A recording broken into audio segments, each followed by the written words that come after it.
You should always wear safety glasses.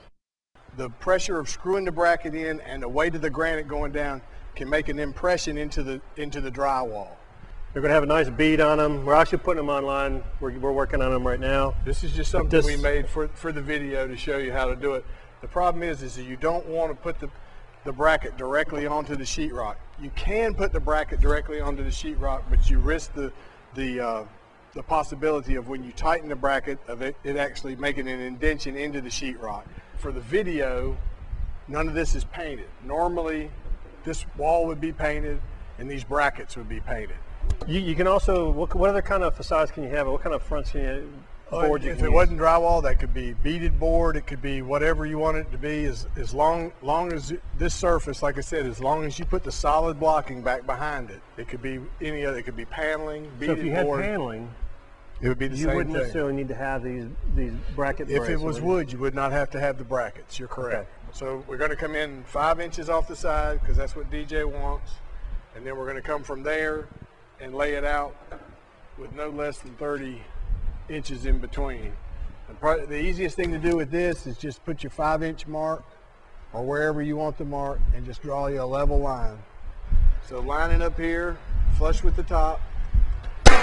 You don't have to worry about nailing it up too much, but you don't want to put the nails in the way the bracket's going to go. So the bracket's going to go here, your nails are set or close together. You don't want to put nails back where you're going to be drilling the holes for the bracket, for the screws to go for the bracket. Now those nails, how big were those nails? Those are 2.5-inch nails. Oh, they come back in here. 8-penny nail, yeah. That's all the way through this, through the sheetrock, and all the way into the block. Now we're going to take the bracket. The bracket's going to center up over the block, marking your pilot holes. This is a 2-inch flange. You got a 3.5-inch board. So you're going to want to go, what would that be? 3/4? 3/4 on each side. When you line up on those marks, we've got 3/4 of an inch board, we got 1/2-inch sheetrock, then we got the 1.5 inch blocking back behind it. So it really doesn't matter how far the bit goes in because you're not going to come all the way through. So we're just going to come here and pre-drill these holes. It's going to go through this board, the sheetrock, and into the solid blocking back behind it, which will give it plenty of support. Say you got a product that's thicker, say you're using an 1.5 inch block back here and the 1/2-inch sheetrock and whatever, then you'd want to get into a 2.5-inch screw or a 3-inch screw. You just want to make sure that this, whatever length screw is, that it's biting at least 1 inch into the blocking.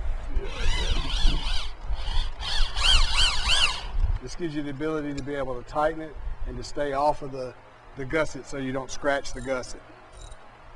You want to get all the bolts in before you tighten it.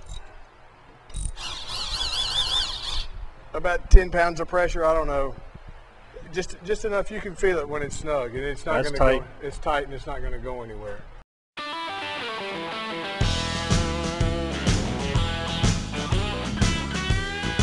www.federalbrace.com. That's it. Thank you.